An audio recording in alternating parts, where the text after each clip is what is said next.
Hooray!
15.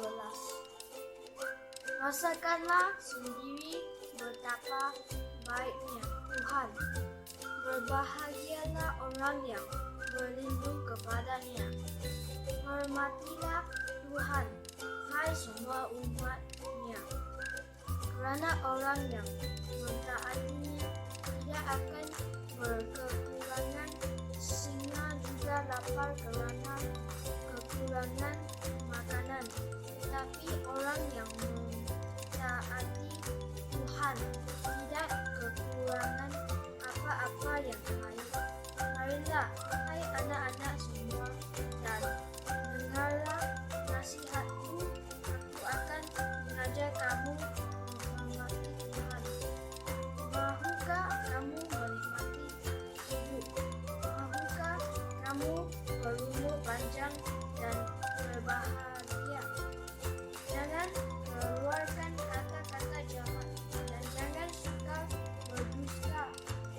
Tinggalkanlah yang jahat dan lakukanlah yang baik. Usahakanlah kedamaian dengan tekun. Amin.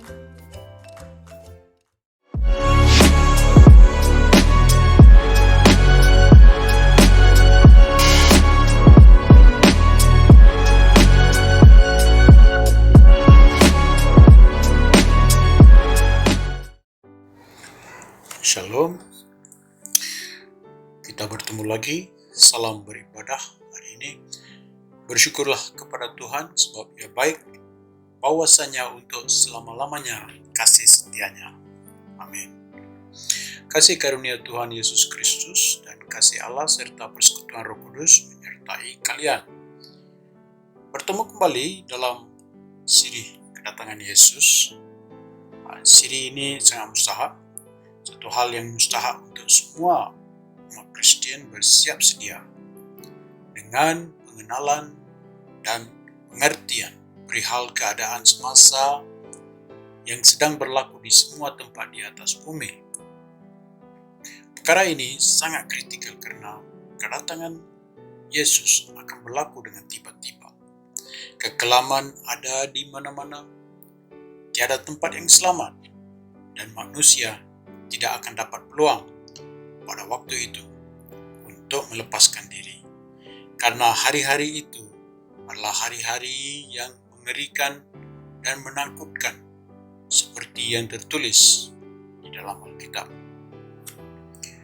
Bagaimana seharusnya kita menyambut kedatangan Tuhan Yesus kedua kali? Dari fakta-fakta yang terdapat di dalam Alkitab, kita dapat melihat kebanyakan tanda kedatangan Tuhan kembali telah muncul. Sekarang adalah saat yang kritis, yang kritikal dalam menyambut kedatangan Tuhan.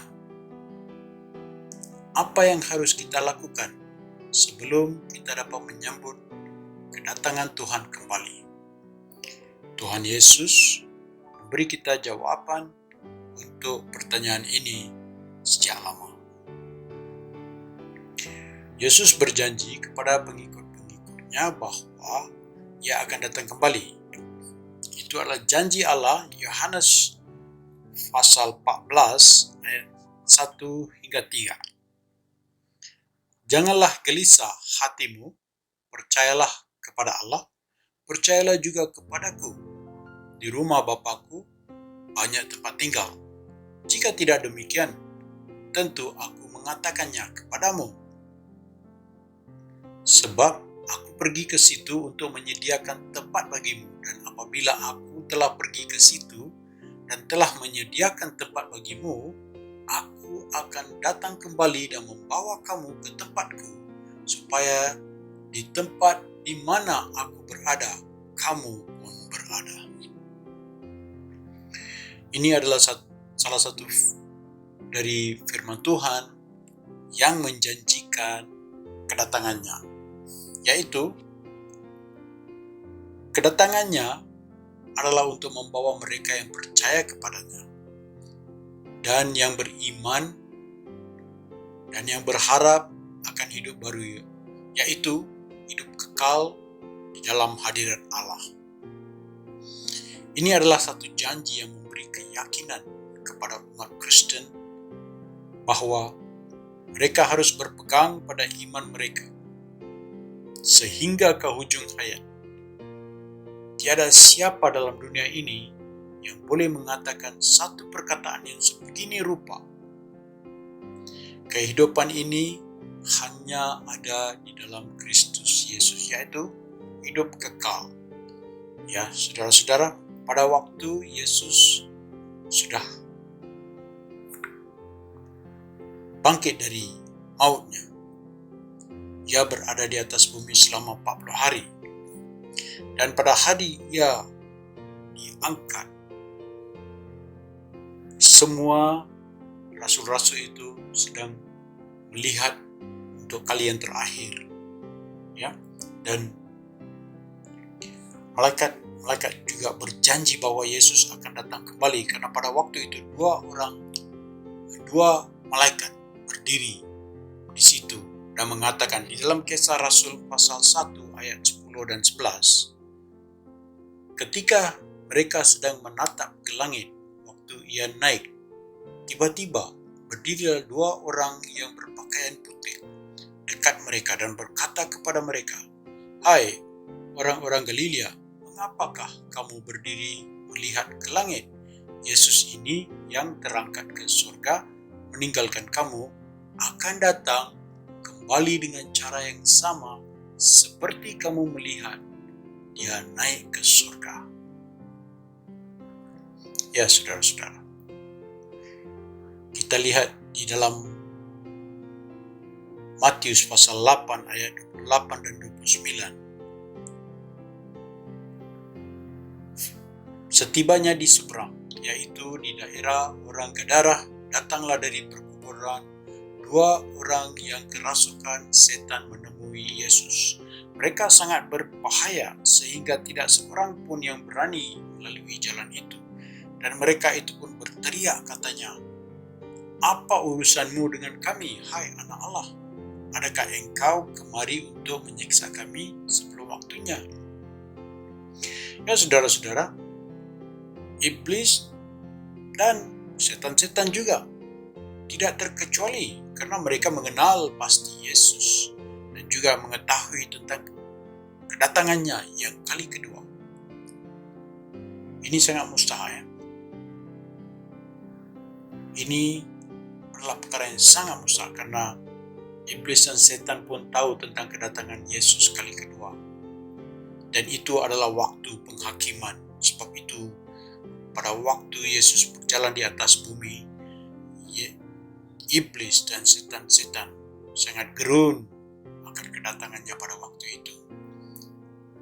Jelas dalam perkataan itu yang kita baca tadi,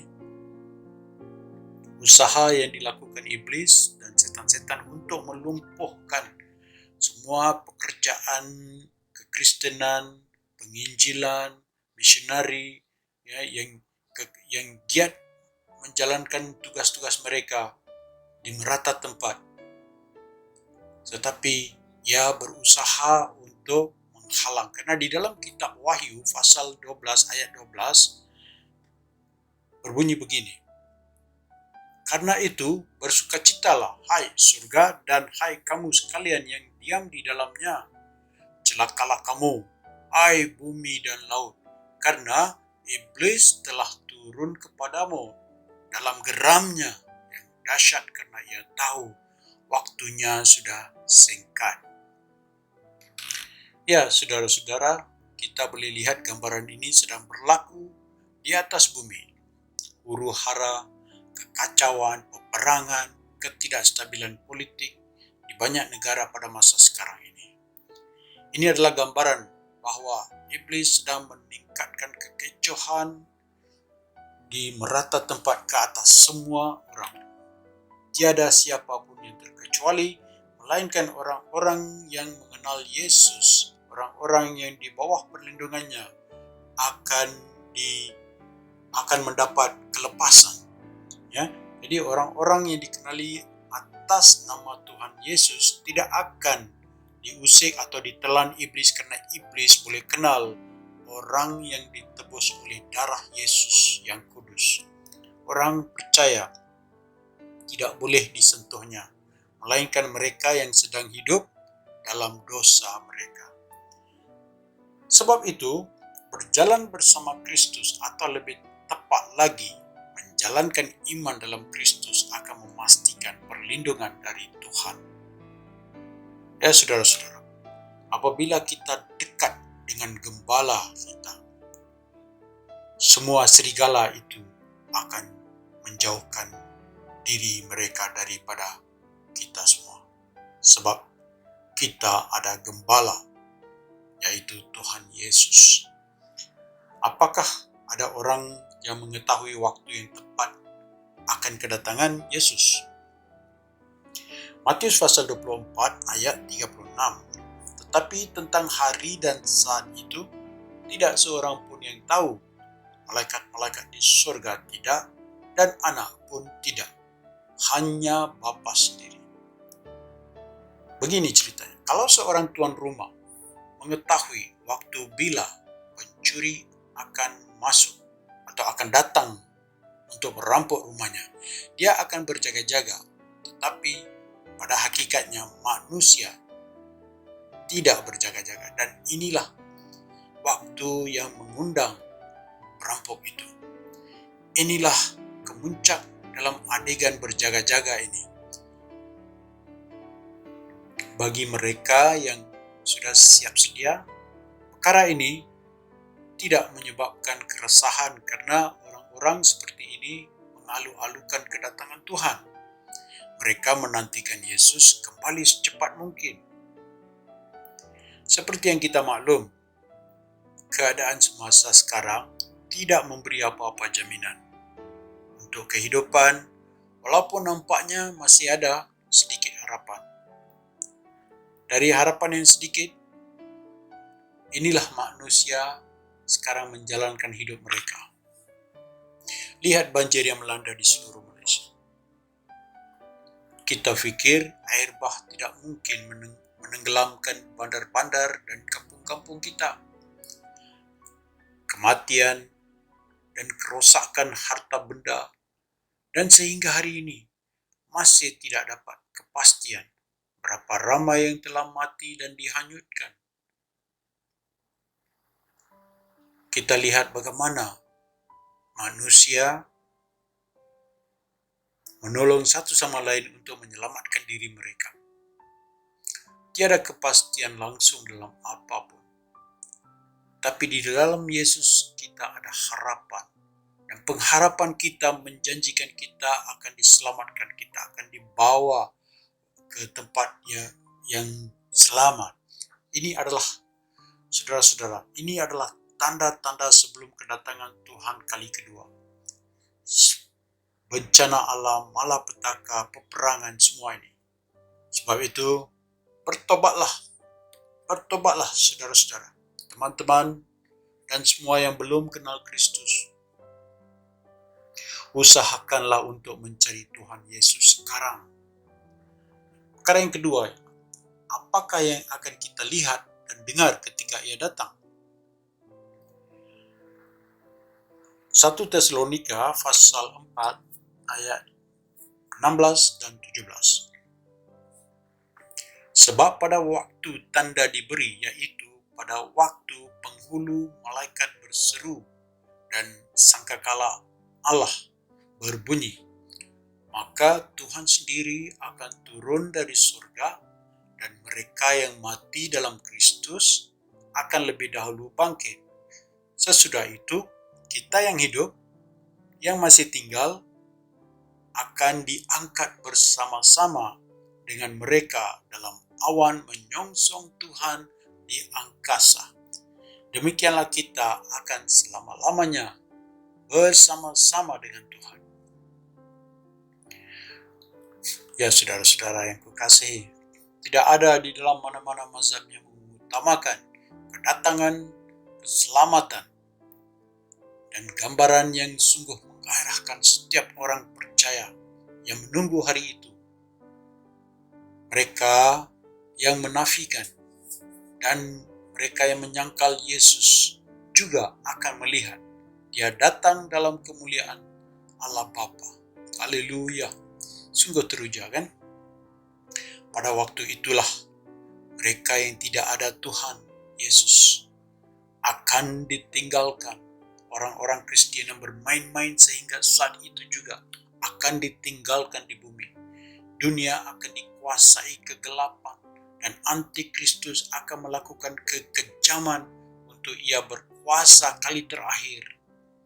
Itulah sebabnya Injil keselamatan harus diberitakan kepada semua orang, supaya kita yang percaya telah melakukan kehendak Allah di dalam kerajaan Allah di atas bumi, yaitu seperti yang difirmankan oleh Rasul Petrus, supaya jangan ada yang binasa. Itulah kehendak Allah. Seberapa dapat dilihat kan kedatangannya?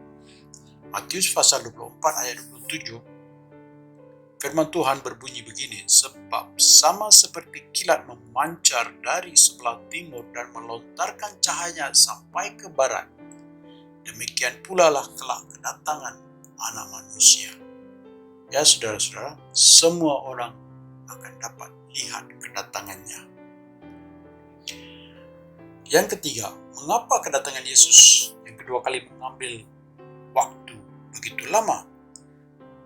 2 Petrus pasal 3 ayat 8 dan 9, akan tetapi saudara-saudaraku yang kekasih, yang satu ini tidak boleh kamu lupakan, yaitu bahwa di hadapan Tuhan satu hari sama seperti 1000 tahun dan 1000 tahun sama seperti satu hari. Tuhan tidak lalai menepati janjinya sekalipun ada orang yang menganggapnya sebagai kelalaian, tetapi Ia sabar terhadap kamu karena Ia menghendaki supaya jangan ada yang binasa, melainkan supaya semua orang berbalik dan bertobat. Mengetahui bahwa manusia masih suka menunda apakah yang dikatakan oleh Kristus. Pada masa ini juga, ramai orang Kristen yang sanggup menggadai jiwa mereka semata-mata untuk melepaskan diri, semata-mata untuk mendapat kesenangan dan kemewahan. Kesenangan dan kemewahan tidak salah, tetapi apabila semua ini diperolehi dengan jalan yang tidak menyenangkan Allah, yaitu ianya menjadi perangkap. Hari-hari ini adalah hari-hari yang penuh dengan kekelaman, kejahatan, maka kita harus berhati-hati mengambil langkah dalam apa jua situasi pun. Sekiranya kita mengandalkan Tuhan, pasti Tuhan akan memberi kita jalan keluar dari semua ini. Matius pasal 24 ayat 42. Karena itu, berjaga-jagalah sebab kamu tidak tahu pada hari mana Tuhanmu datang. Bagaimana kita akan menyambut kedatangan Tuhan Yesus? Saya beri gambarannya. Katakanlah, esok Presiden Indonesia akan datang melawat rumah Anda. Apa yang Anda lakukan? Apa yang akan Anda lakukan? Pasti Anda akan membersihkan rumah dan menghiasi serta menukar kursi yang cantik untuk duduk, selesa, dan sebagainya. Sama seperti itulah, kita juga harus bersiap sedia mengalu-alukan kedatangan Yesus. Ganjaran akan diberi kepada semua yang menunggu kedatangannya dengan hati yang penuh iman. Datanglah Tuhan Yesus. Jadi saya ingin mengingatkan semua, kembalinya Yesus untuk kedua kali adalah pertama, membalas setiap orang sesuai dengan perbuatannya. Kedua, memisahkan orang baik dari yang jahat. Ketiga, menghakimi semua manusia. Sebagai penutup, biar saya mengingatkan kembali 3 perkara yang kita bincangkan tadi. Pertama, janji Allah dan malaikat. Kedua, apa yang akan dilihat dan didengar. Ketiga, mengapa kedatangannya begitu lama? 3 perkara yang disebutkan tadi tidak ekshaustif, tetapi ianya memberi kita peringatan bahwa Tuhan tidak pernah lalai dengan janjinya dan pasti akan melakukan firman-Nya. Bagi mereka yang mau untuk menyambut Yesus dalam hidup Anda, berdoalah bersama saya sekarang. Ya Allah, yang telah menunjukkan jalan dan memberitakan kebenaran serta memberi hidup, terimalah aku sebagai anak-Mu. Aku percaya Yesus adalah anak Allah yang diutus untuk menebus aku dari dosa, untuk menyelamatkan aku dari lubang neraka yang siap untuk mereka yang tidak percaya, mereka yang tidak menerima pengampunan dosa. Bapa, ampuni segala dosaku, cuci aku dengan darah yang kudus. Terima kasih Tuhan, aku ucap syukur dalam nama Yesus. Amin. Ya saudara-saudara yang telah membuka hati untuk membawa Yesus, ya, menyambut Yesus ke dalam hati, Tuhan sudah mendengar doa, Tuhan pasti akan melawat Anda. Mari kita berdoa untuk penutup. Bapa yang mengasihi kami dengan kasih surgawi, kami datang kepadamu bertobat dari dosa kami, cuci kami dengan darah domba korban yang diberikan cuma-cuma, Yesus Kristus.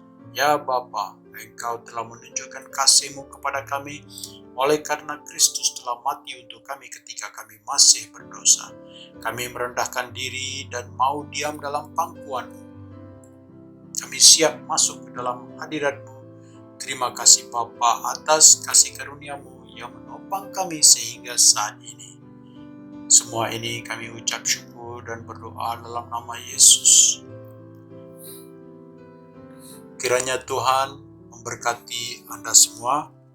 Amin.